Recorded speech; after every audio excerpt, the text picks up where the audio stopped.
umat baginda Nabi Muhammad sallallahu alaihi wasallam ni diutuskan oleh Allah Taala, diperintahkan oleh Allah Subhanahu wa taala untuk memperingatkan orang-orang lain. Kalau semua orang hanya memikirkan, setiap daripada individu umat ini, dia hanya memikirkan untuk menjaga diri dia sahaja, maka macam mana keadaan orang-orang yang mana tidak terselamat, orang yang mana melakukan kemungkaran? Maka kat situ kita kena lihat. Macam tadi, ada ulama kata kena beruzlah lebih baik, ada ulama kata bermasyarakat lebih baik. Habis macam mana kita nak usahakan? Assalamualaikum warahmatullahi wabarakatuh. Alhamdulillah nahmaduhu wa nasta'inuhu wa nastaghfiruh wa nu'minu bihi wa natawakkalu alayh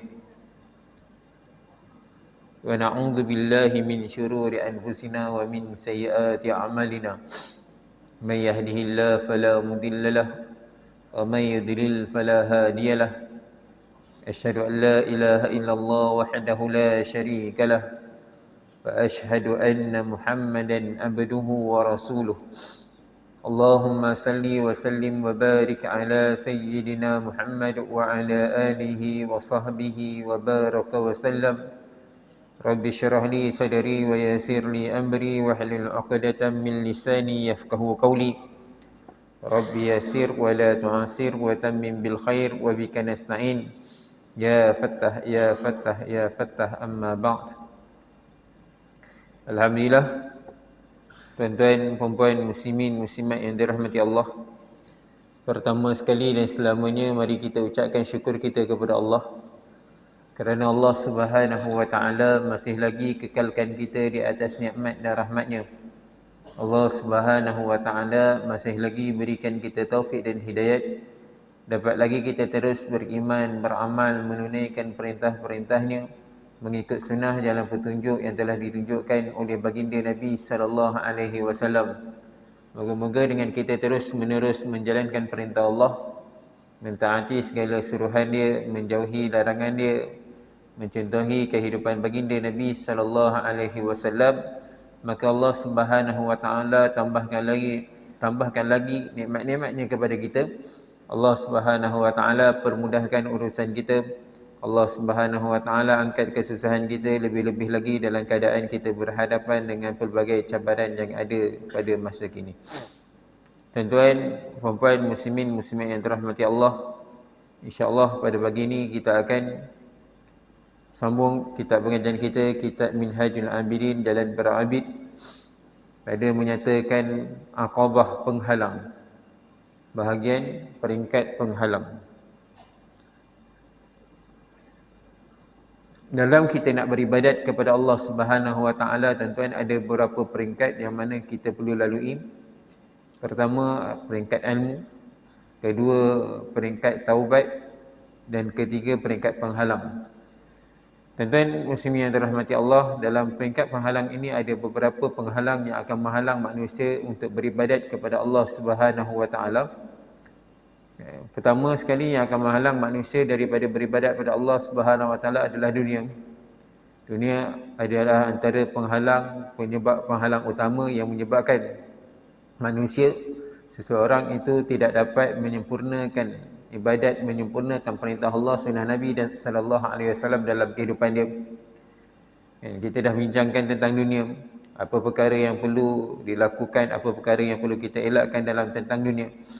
Manakala penghalang kedua yang menjadi antara punca utama manusia tidak dapat beribadat kepada Allah Subhanahu wa taala, manusia tidak dapat menunaikan perintah Allah, tidak dapat ikut sunnah Nabi sallallahu alaihi wasallam.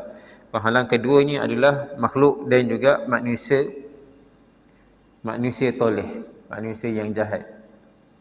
Kata Imam Al-Ghazali rahimahullah taala, kemudian hendaklah anda mengasingkan diri daripada makhluk.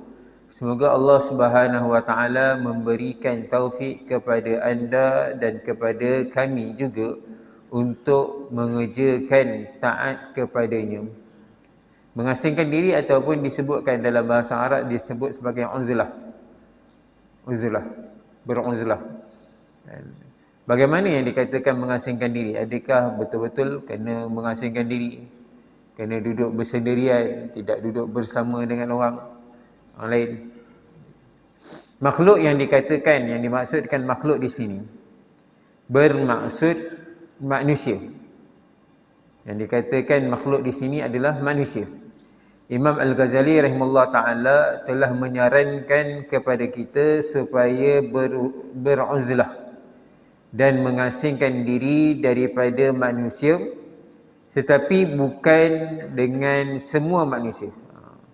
Manusia yang disarankan supaya kita menjauhkan daripada bergaul dengan mereka itu ialah manusia toleh, manusia yang jahat, yang membahayakan kita. Malahan tidak boleh membantukan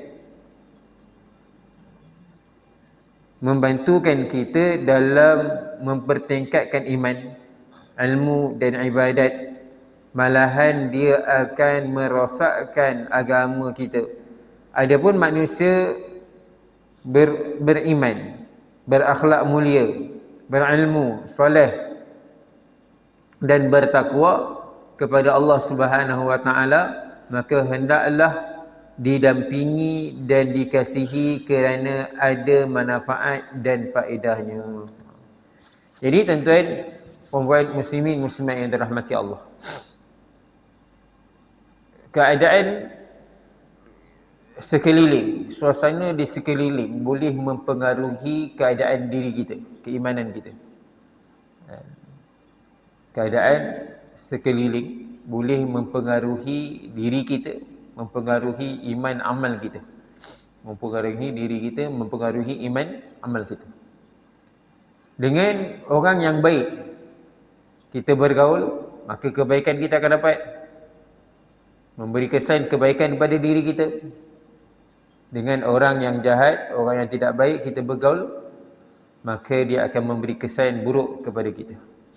Dalam hadis Nabi SAW, baginda Nabi SAW ada menerangkan mafhum dia. Sahabat yang baik ini, dia umpama penjual minyak kasturi. Sahabat yang baik ini adalah seumpama penjual minyak kasturi. Kalaukan kita tidak dapat pun minyaknya, tapi sekurang-kurangnya bau wangi minyak kasturi itu pun akan melekat pada kita. Dan kita tak ambil pun, tak guna pun minyak dia, tak celik pun minyak daripada dia, tapi bau wangi itu akan terkena juga pada kita. Ini kesan. Dan sahabat yang jahat ni, bukan sahabat sahaja, makna ada orang-orang yang jahat yang duduk kita berdamping dengan mereka. Dia adalah seumpama pembakar kayu arang.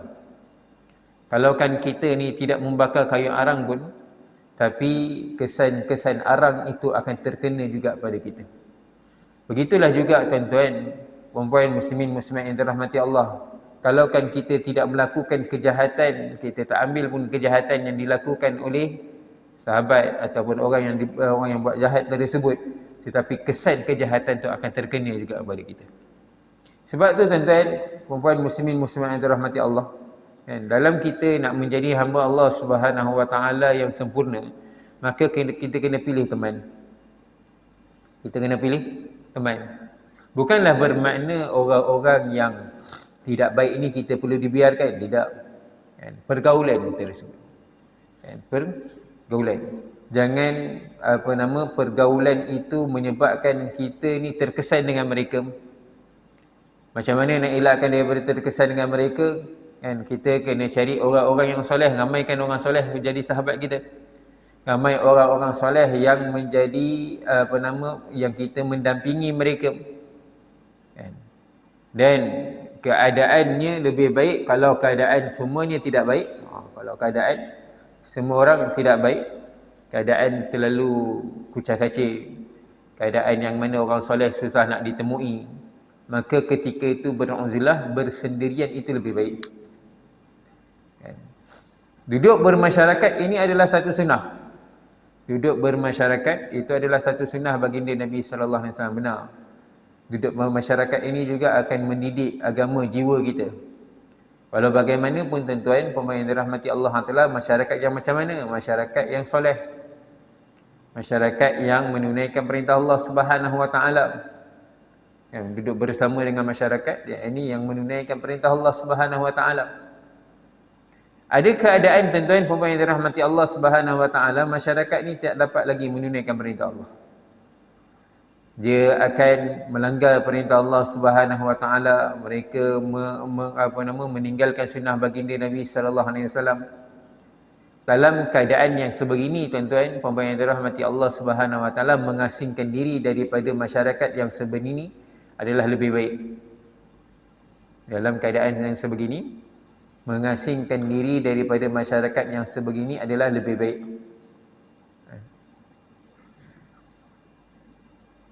Walau bagaimanapun,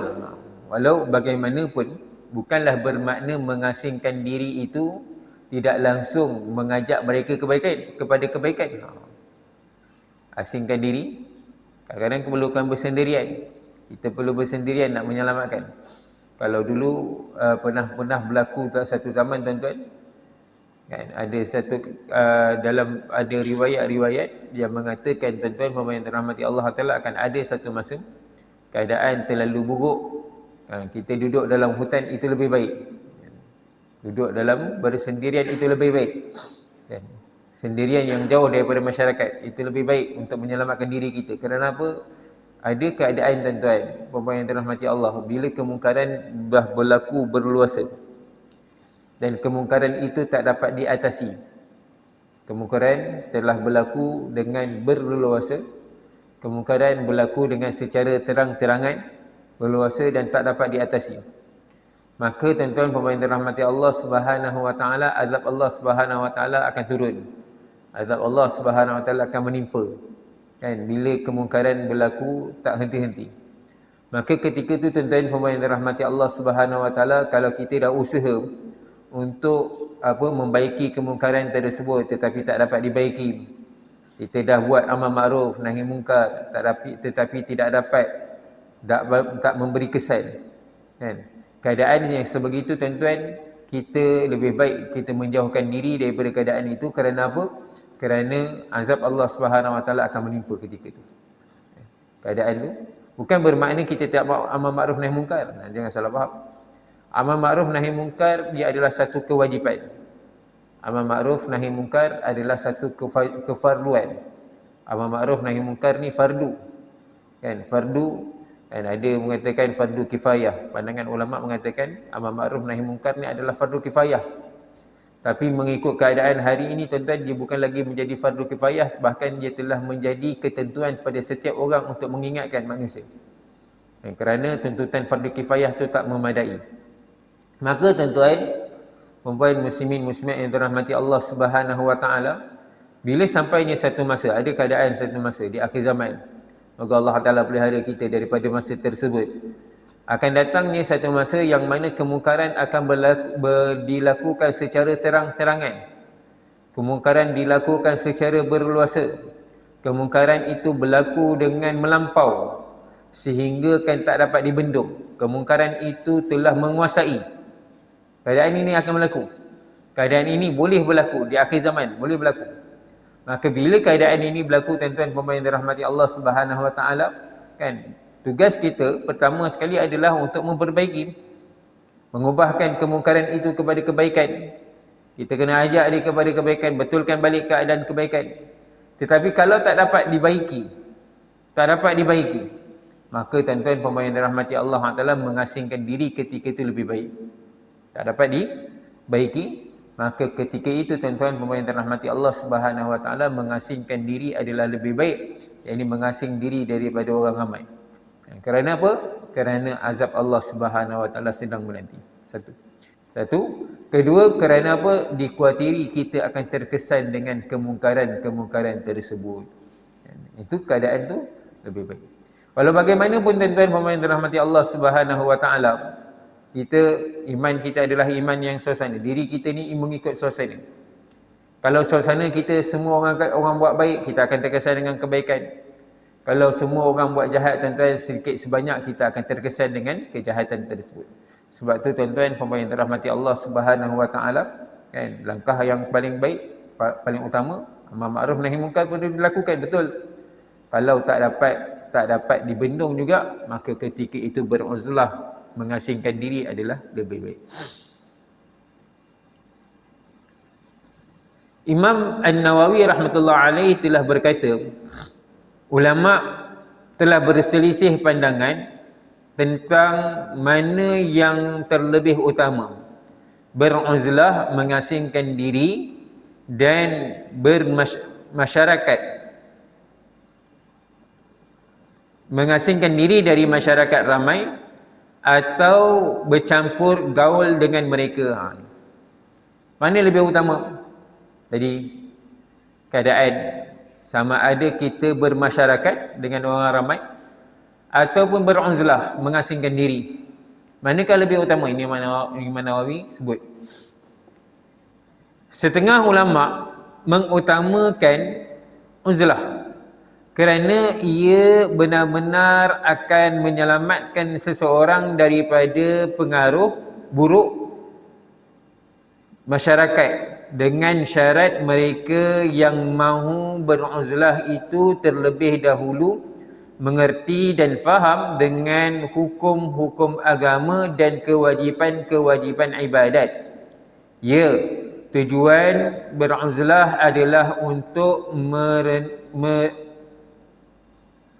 memenuhkan masa dengan ibadat, bukan untuk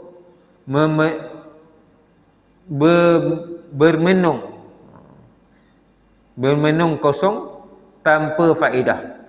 Selain itu, mereka benar-benar yakin bahawa dengan bergaul bersama masyarakat, pasti mereka akan menjadi rosak dalam akhlak, urusan ibadat dan agama. Ini yang tadi saya kata, kan, pandangan ulama. Ada keadaan yang mana kemungkaran itu akan berluas. Keadaan akhir zaman ni tuan-tuan, keadaan kemungkaran itu dilakukan terang-terangan, yang mana tak dapat diatasi, tak dapat dikawal. Akan berlaku. Bahkan sekarang ni pun dah mula berlaku. Tapi Allah Taala pelihara lagi keadaan-keadaan itu, kan, walaupun dia dah berlaku, ada lagi ramai lagi golongan. Kita kata ada golongan yang mana Allah Subhanahu Wa Taala akan bentuk perbaiki keadaan daripada kemungkaran itu terus berluasa, masya-Allah. Tapi akan berlaku tuan-tuan, keadaan itu tak dapat dibendung. Dan masyarakat, kalau kita duduk bersama mereka, akan merosakkan diri kita. Kalau kita duduk dengan keadaan suasana kemungkaran itu, akan merosakkan diri kita. Kita pun akan jadi lalai. Kadang-kadang tuan-tuan, kita sibuk bila kita lihat kemungkaran, kita sibuk nak betulkan orang, sampaikan kita lupa diri kita perlu diperbaiki. Ini pun kena berhati-hati juga.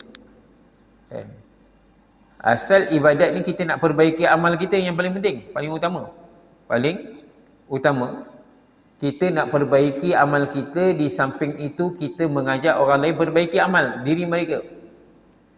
Tapi dalam keadaan dia terlalu sibuk hal orang lain tuan-tuan, sampaikan diri dia sendiri pun dia lupa nak beramal. Ini pun berhati-hati. Kan, dia sibuk nak betulkan orang lain, dia sibuk nak perbaiki orang lain, sampaikan diri dia pun tak diperbaiki. Kan, diri dia pun tak diperbaiki. Ini pun kena berhati-hati, kena lihat. Kabura maqatan indallahi an taqulu ma la taf'alun. Dalam Quran Allah Taala letakkan satu ancaman sangat besar, sangat besar dosanya, sangat besar balasannya bagi orang yang mana dia berkata sedangkan dia tidak melakukan. Kabura maqatan an taqulu ma la taf'alun. Kamu berkata benda yang kamu tak lakukan, kamu tak amalkan. Ini kena berhati-hati. Kadang-kadang bila kita terlalu sibuk nak buat nahi mungkar, kita lupa amal ibadat kita telah tertinggal. Bukan tak boleh nak nahi mungkar. Nahi mungkar itu memang satu kewajipan, satu kefarduan.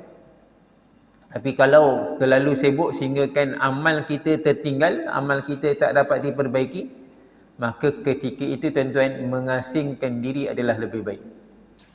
Itu saya kata. Kalau boleh merosakkan diri kita, merosakkan amal kita, maka keadaan itu beruzlah, mengasingkan diri adalah lebih baik. Tapi syarat dia tuan-tuan kena ada ilmu. Bukan kita beruzlah bertapa, orang nak bertapa kan. Tengok cerita Peramli, pergi bertapa kan, bertapa mambang pula, mambang tanah, mambang angin, macam-macam mambang kan, macam tu kan. Bukan kita nak dapat ilmu yang sebegitu, tak.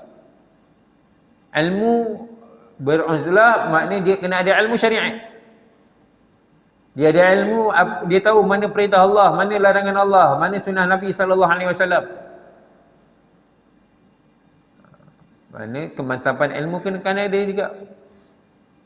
Kena ada.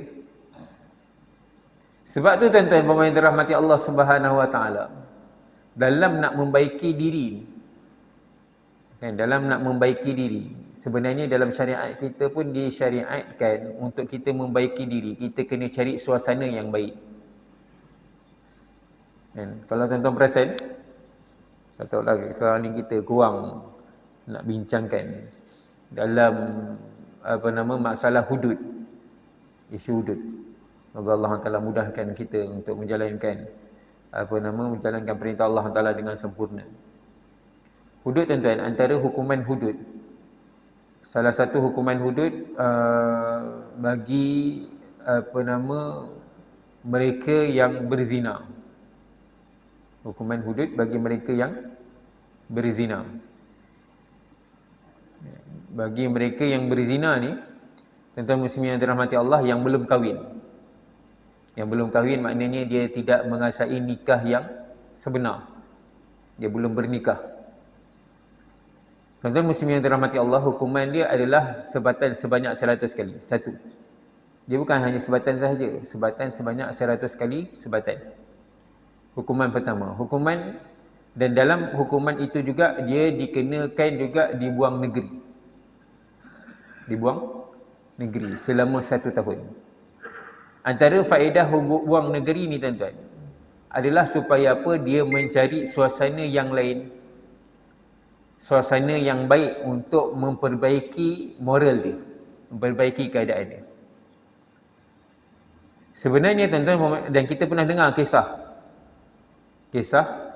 satu orang pembunuh, dia bunuh 99 orang tambah satu orang kan. Selepas dia nak bertaubat, dia jumpa satu orang ahli ibadat, tanya dia macam mana boleh bertaubat ke tidak.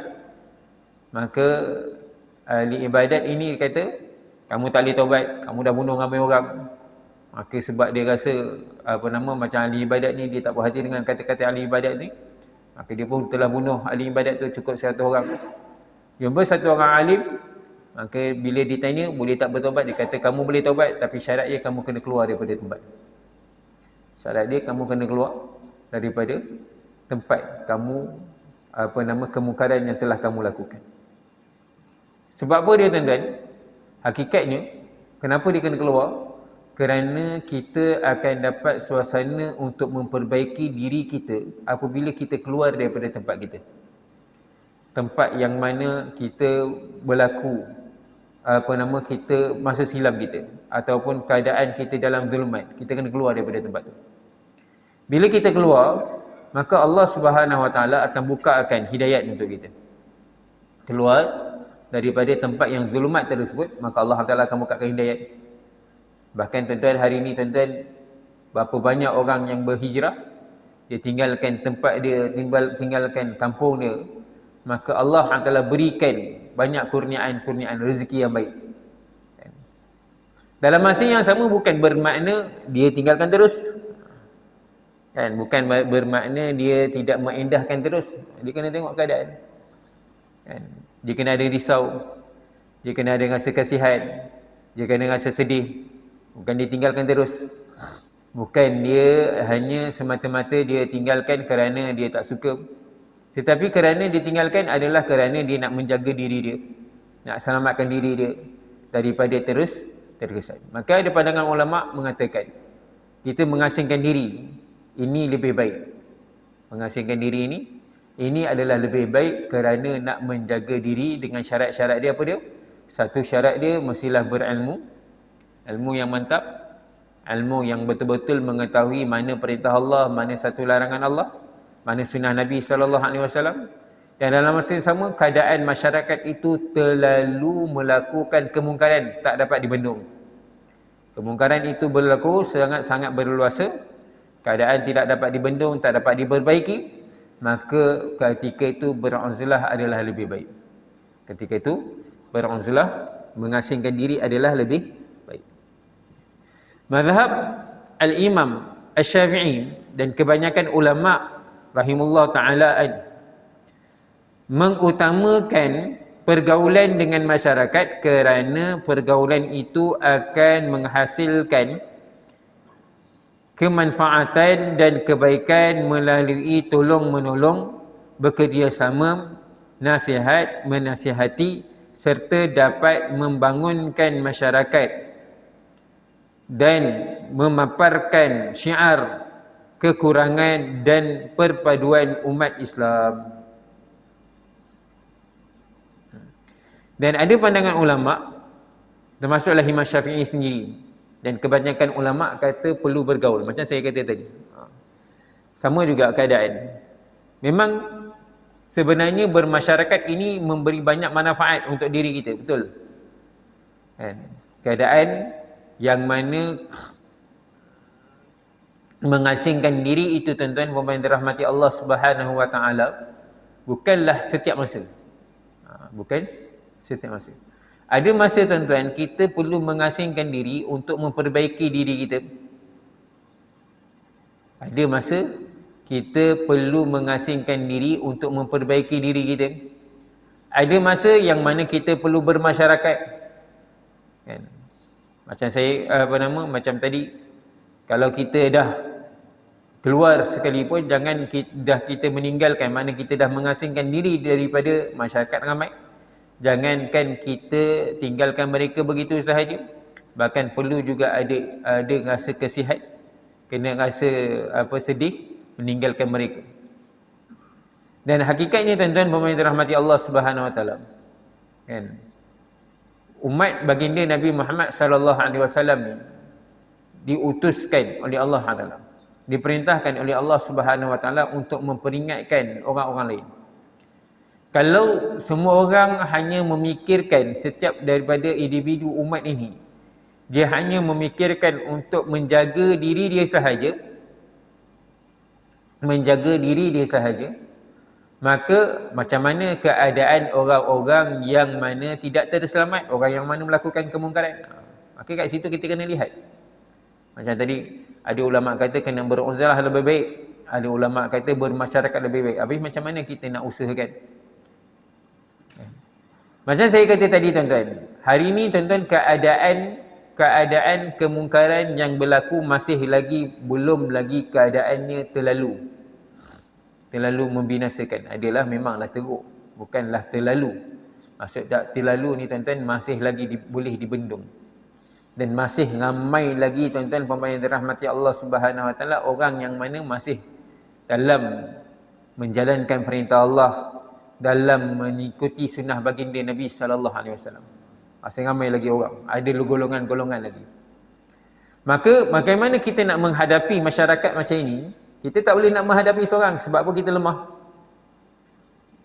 Kan? Kita tak boleh nak menghadapinya seseorang sendiri-sendiri, sebab apa? Kita lemah. Kita tak mampu. Kalau kita bersendirian nak jumpa masyarakat, kita nak menasihati masyarakat, kita nak menolong, nak bantu orang lain dengan kita bersendirian, maka itu dikhawatiri akan memberi kesan kepada iman dan amal kita. Maka kita perlu cari golongan, kawan yang sama-sama macam kita untuk perbaiki keadaan ini. Ada orang, seorang, dua orang, wujudkan satu jemaah, wujudkan satu kumpulan.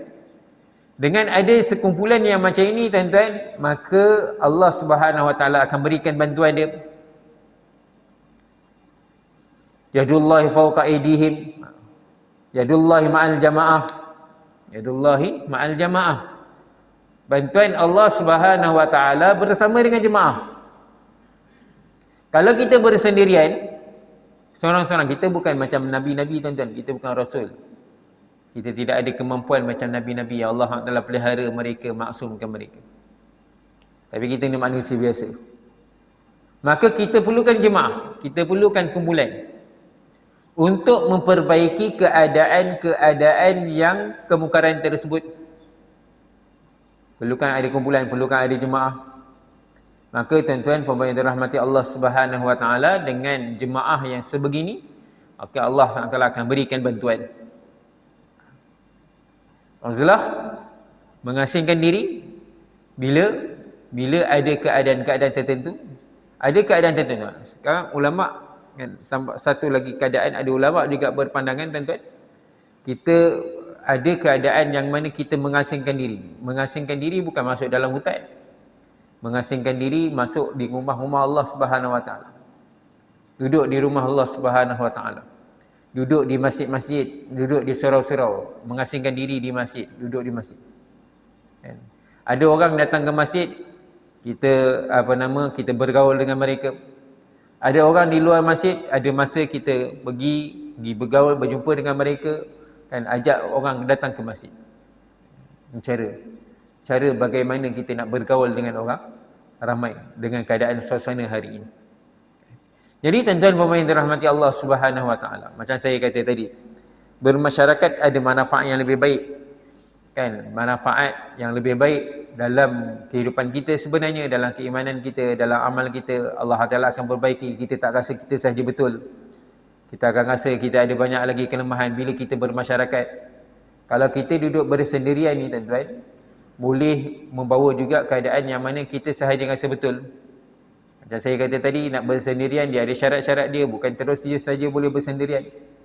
Dalam keadaan kita hari ini tuan-tuan pemain rahmati Allah Subhanahu wa taala, ada keadaan masih lagi ada keadaan yang mana kita boleh nak memperbaiki keadaan dengan kita berjemaah. Kan, masya-Allah, alhamdulillah. Kan, masjid-masjid kita, surau-surau kita masih lagi ramai lagi jemaah-jemaah yang hadir dapat solat berjemaah. Jemaah-jemaah yang macam inilah tuan-tuan, ahli-ahli yang macam inilah kita nak bersama-sama, kan, bersama-sama untuk mengajak orang-orang yang di luar itu, yang jauh lagi daripada rahmat Allah Subhanahu wa taala, bahawa mereka dekat dengan rahmat Allah Subhanahu wa taala.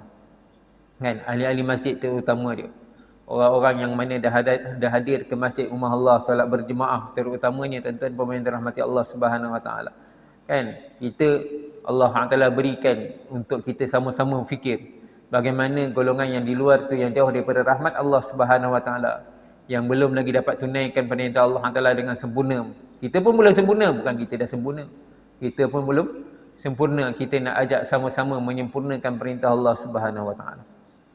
Jadi tuan-tuan dan puan rahmati Allah, dengan bermasyarakat yang macam ini akan lebih manfaat untuk diri kita dan lebih bermanfaat untuk suasana. Lebih bermanfaat untuk diri kita dan lebih bermanfaat untuk suasana. Kan, awal tadi saya kata, bila keadaan kezaliman berlaku dengan berleluasa, maka ketika itu tuan-tuan azab Allah Taala akan timbul, akan datang. Maka tuan-tuan, bila kita melakukan, kita mengajak orang lain kepada perintah Allah. Ini kita buat amal ma'ruf nahi mungkar ni tuan-tuan. Kalau kita buat bersendirian, kita lemah. Amal ma'ruf nahi mungkar ni kalau kita lakukan bersendirian, kita lemah. Tapi amal ma'ruf nahi mungkar ni tuan-tuan, pemain dirahmati Allah Taala, bila dilakukan dengan berjemaah, maka Allah Subhanahu wa taala akan turunkan bantuan dia. Dan lemah, maksud lemah ni tuan-tuan bukanlah lemah apa? Lemah ni pada diri kita. Kita susah untuk menahan diri daripada terkesan dengan suasana. Itu jadi kelemahan kita. Jadi untuk membantu kita berhadapan dengan kelemahan ni adalah bersama dengan jemaah. Bersama dengan jemaah. Maka bila dilakukan amal ma'ruf nahi mungkar ini dilakukan, kan, bila kita buat perjalanan, ada pergerakan, maka secara tidak langsung tuan-tuan hidayat Allah Taala akan turun. Kan, orang nak melakukan kemungkaran pun akan jadi takut. Sebab apa? Ada ramai orang, ada jemaah yang mana bergerak melihat, menegur keadaan itu.